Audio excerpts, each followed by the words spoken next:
Welcome to the deep dive. Today, let's maybe set aside the usual image of the oil tycoon for a bit. Hmm.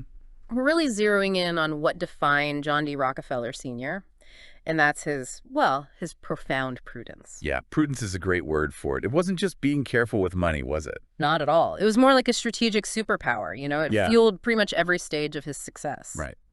So we're going to break down his journey and Standard Oil's evolution into 7 key phases. 7 phases. And the idea is that each phase offers real insights into strategic thinking, that relentless efficiency he was known for, and the power of playing the long game. Which is relevant way beyond just big business, right? Absolutely. Whether you're building something yourself, figuring out a career path, or just interested in how massive success is, architected, this deep dive is for you. So what's the mission today, specifically? Okay, so we want to spot the signs of that driving prudence at each stage, then understand the actual advantages it gave him, and finally pull out some genuinely useful lessons you can maybe apply. Sounds good.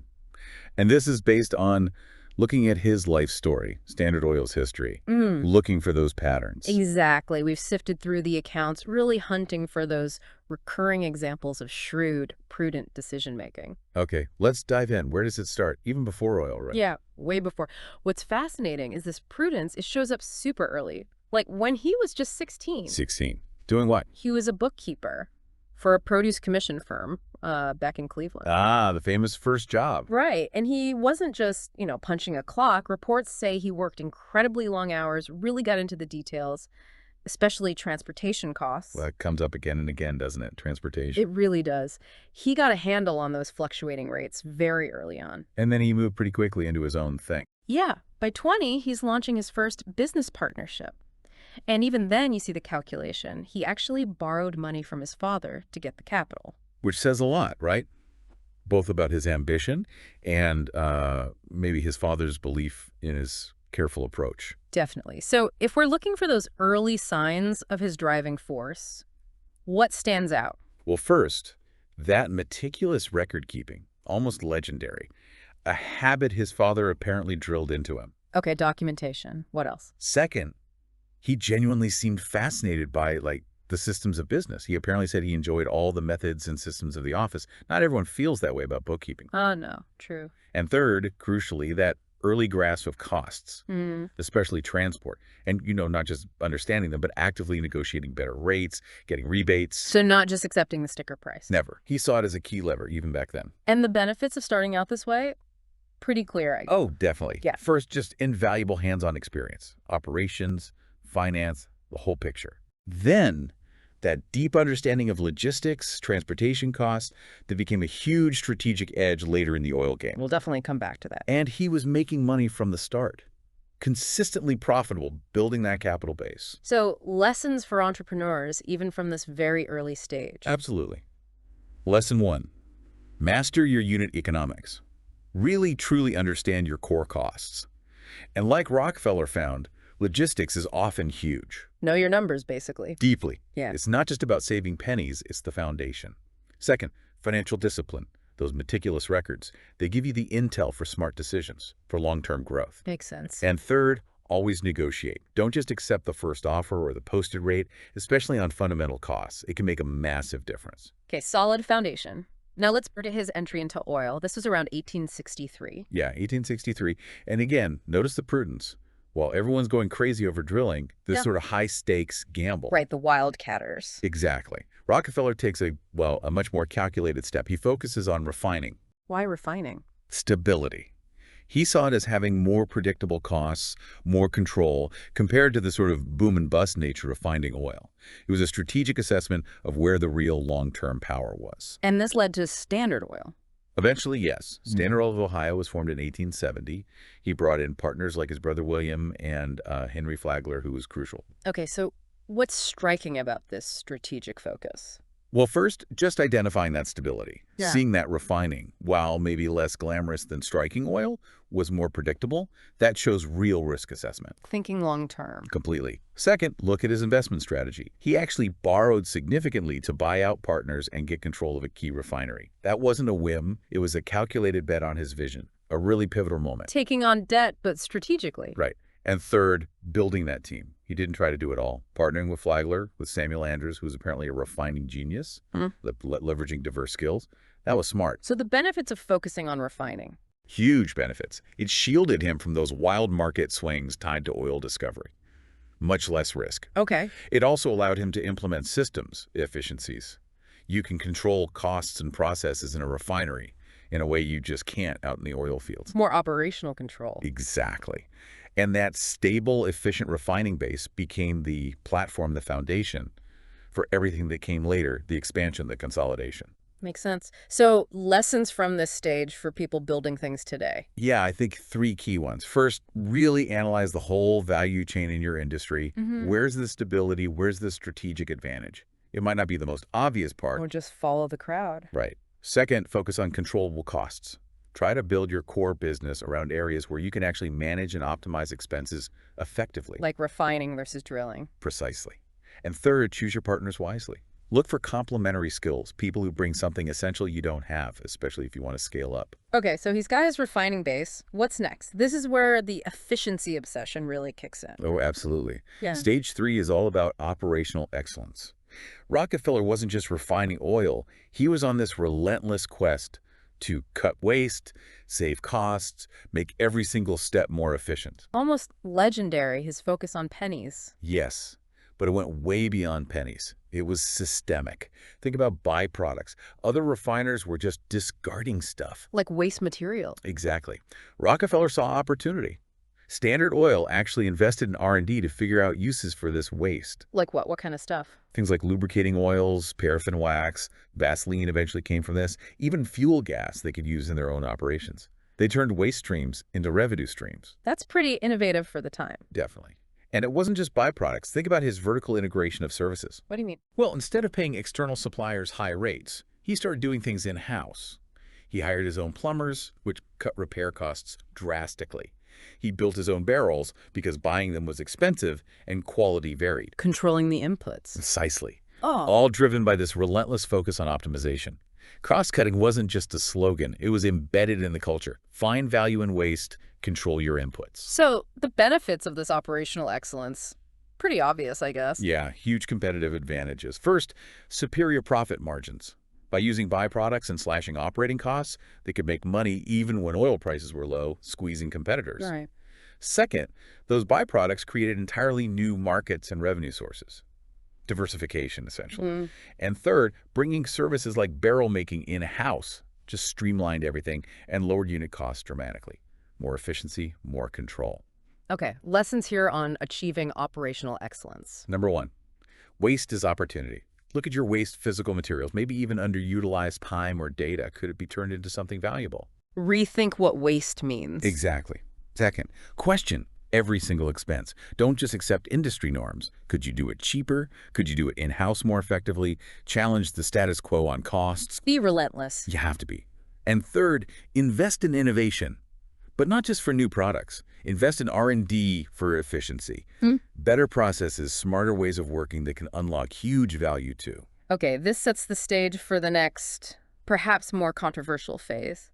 Consolidation. The Cleveland Massacre. Right. So Rockefeller wasn't happy just being efficient. He wanted to consolidate the whole fragmented oil industry. He saw it as chaotic, inefficient, and ripe for, well, rationalization under his control. And the Cleveland Massacre in 1872 is the prime example. He acquired, what, 22 out of 26 competitors in Cleveland? In less than 4 months.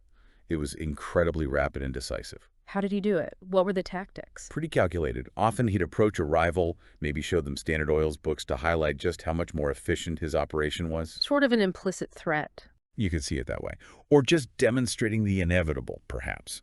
Then he'd make a buyout offer. And crucially, he often offered Standard Oil stock, not just cash. So they could benefit from the future success of the consolidated entity. Exactly. It was a compelling offer for many. But if they refused, Then he'd compete. aggressively, Yeah. using his scale, his efficiency, his leverage with railroads, he'd make life very difficult for those who held out. So the signs of his strategic intensity here are pretty clear. Absolutely. A singular vision for dominance, for bringing order to the market. highly calculated offers, leveraging stock as an incentive, and just sheer speed and decisiveness, no hesitation. And the benefits for Standard Oil. Massive. Near total control of refining in a key region, Cleveland, which then gave him immense leverage in negotiating with railroads for transport rates. Power shift. Definitely. And from his perspective, it rationalized the industry, shutting down inefficient smaller refineries, integrating them into this larger, more efficient system, economies of scale on a grand level. Okay, lessons for someone aiming for market leadership today, drawing from this. Well, first, scale really does matter. Consolidation can drive huge efficiencies in market power. It changes the game. Understand your own value. Right. And be ready to offer compelling terms, maybe equity, like Rockefeller, to bring competitors along with your vision. Make it attractive for them to join rather than fight. Right. But you also need to be prepared to compete hard if collaboration fails. Understand your competitive advantages and be ready to deploy them decisively if necessary. Okay, so he's consolidated refining. What's the next strategic focus? Transportation. Having mastered refining, he realized his next big vulnerability or opportunity was controlling how oil got from place to place. Moving beyond just negotiating with the railroads. Exactly. He was too reliant on them, especially the powerful Pennsylvania Railroad. They held a lot of leverage. His answer, pipelines. Which was a huge undertaking back then, right? Very expensive, technologically challenging. Hugely ambitious. It wasn't just about finding a cheaper way. It was about fundamentally shifting control.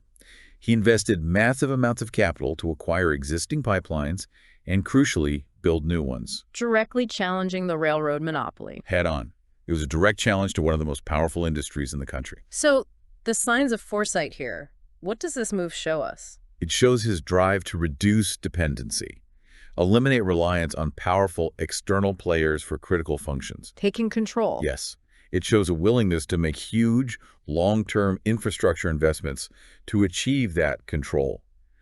And it shows he wasn't afraid to take on entrenched, powerful interests to execute his strategy. And the benefits when the pipelines came online. Transformative. Pipelines were just inherently more efficient, much cheaper for transporting oil over land than railroads were. Lower costs again. Lower costs, yes. Right.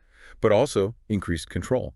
Standard Oil can now largely dictate the terms of oil transport, not the railroads. And as a side effect, it significantly weakened the railroad's power over the industry. So, lessons about vertical integration from this. First, identify the bottlenecks in your value chain. Where are you critically dependent on someone else? Where's the risk? Find your vulnerabilities. Yeah. Second, seriously consider investing to gain control over those strategic points if the reliance is too costly or too risky.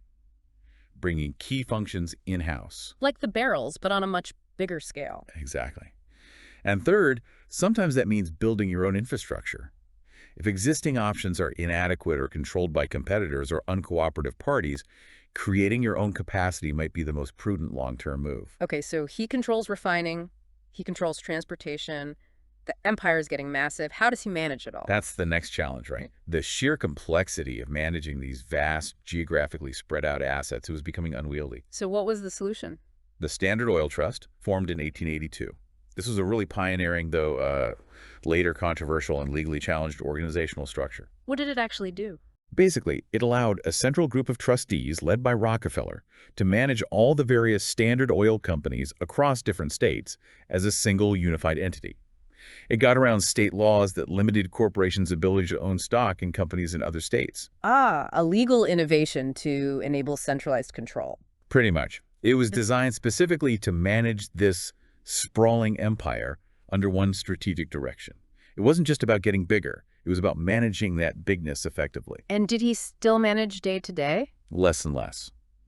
While he maintained that overall strategic control through the trust, this structure also allowed for more effective delegation of daily operations to trusted lieutenants within the different companies. So the signs here point towards what? A clear focus on centralization for strategic coherence. A willingness to innovate organizationally and legally to fit the needs of the business.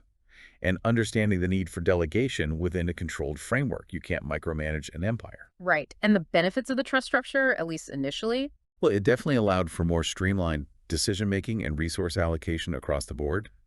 You could optimize logistics, production, shipping, inventory on a national scale much more effectively. Coordination. Yes. And a consolidated power, ensuring the entire machine worked towards the same strategic goals. It was peak consolidation, organizationally speaking. So lessons for businesses facing growth and complexity. First, you absolutely have to think about structure for scale. The informal ways that work early on will break. You need systems, processes, and organizational designs that can handle complexity. Be proactive about structure. Definitely. Second, don't be afraid to look for legal or financial innovations that support your business model and control needs. Obviously, you need to operate within today's legal and ethical bounds, but the principle of finding the right structure holds. Right. And third, delegate effectively. Build a strong leadership team, give them clear mandates, empower them, but within a framework that ensures alignment with the overall strategy. Trust, but verify, maybe. Okay, that brings us towards the later stages of his direct involvement in Standard Oil. He starts stepping back. Yeah, by the 1890s, he's gradually stepping back from the day-to-day grind. His focus shifts more towards managing his immense wealth and, significantly, towards philanthropy. And did he approach philanthropy differently? Well, yes and no. He approached it with the same seriousness and strategic thinking he applied to business. It wasn't just signing checks randomly. How so? He adopted a very systematic, almost data-driven approach.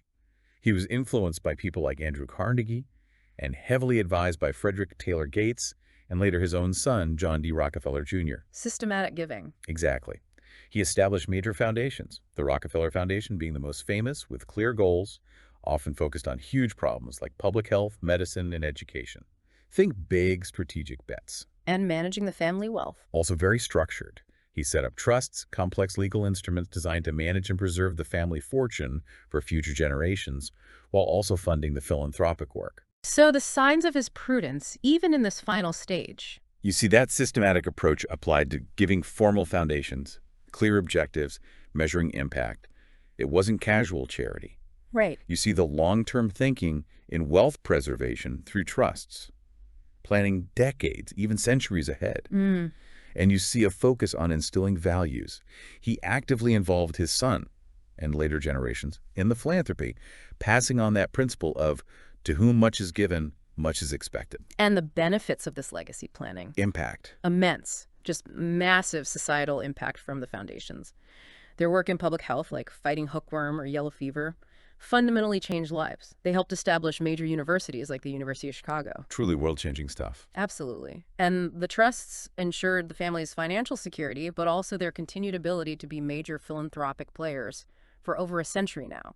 And that family culture of giving and responsibility seems to have endured through generations. So final lessons here about legacy and giving. First, plan your giving strategically if you want maximum impact. Formal structures, clear goals, treat it with the seriousness it deserves. Don't just react. Right. Second, think about generational wealth transfer early on. Use the right legal and financial tools, like trusts, if that's part of your goal. Plan for the long term. Okay. And third, maybe the most important, define your values. What principles do you want your legacy to embody? And then actively work to instill those values in the next generation or within the organizations you build. So, wrapping this all up, looking back across these 7 stages. Yeah, it's quite a journey. The consistent thread really is this idea of prudence, isn't it? From the teenage bookkeeper meticulously tracking costs. Right. Through the strategic choice of refining, the obsession with efficiency. The bold consolidation moves, the infrastructure investments in pipelines, the organizational innovation at the trust. All the way to the systematic philanthropy and legacy building. It really underscores that his monumental success wasn't just luck or ruthlessness, though maybe elements of that were there too, but it was deeply rooted in this calculated, long-term, prudent approach. Yeah, the strategic foresight combined with meticulous execution, driven by that core principle. It's how he built something so vast and, in many ways, so lasting. It really makes you think, doesn't it? How can we apply that same level of maybe strategic prudence and operational excellence in our own lives, our own work, whatever we're trying to build, to make it not just successful, but impactful and enduring? That's a great question to ponder, and maybe a concrete way to explore it further. I'd suggest listeners look into some of the specific public health campaigns the Rockefeller Foundation funded. Like the hookworm or yellow fever work you mentioned? Exactly. Dig into how they approach those problems. You can really see the parallels, the data gathering, the systematic approach, the large-scale deployment of resources. It's fascinating to see how that business mindset translated directly into tackling these huge global health challenges. So the question for listeners to maybe explore on their own is, How did that data-driven business strategy inform the methodology for solving complex health problems? Precisely. What can we learn from that translation? Definitely something worth digging into. Welcome to the deep dive. Today, let's maybe set aside the usual image of the oil tycoon for a bit. Mm-hmm. We're really zeroing in on what defined John D. Rockefeller Sr., and that's his profound prudence. Yeah, prudence is a great word for it. It wasn't just being careful with money, was it? Not at all. It was more like a strategic superpower. It Yeah. fueled pretty much every stage of his success. Right. So we're going to break down his journey and Standard Oil's evolution into 7 key phases. 7 phases. And the idea is that each phase offers real insights into strategic thinking, that relentless efficiency he was known for, and the power of playing the long game. Which is relevant way beyond just big business, right? Absolutely. Whether you're building something yourself, figuring out a career path, or just interested in how massive success is, architected, this deep dive is for you. So what's the mission today, specifically? Okay, so we want to spot the signs of that driving prudence at each stage, then understand the actual advantages it gave him, and finally pull out some genuinely useful lessons you can maybe apply. Sounds good. And this is based on looking at his life story, Standard Oil's history, looking for those patterns. Exactly. We've sifted through the accounts, really hunting for those recurring examples of shrewd, prudent decision-making. Okay, let's dive in. Where does it start? Even before oil, right? Yeah, way before. What's fascinating is this prudence, it shows up super early. Like when he was just 16.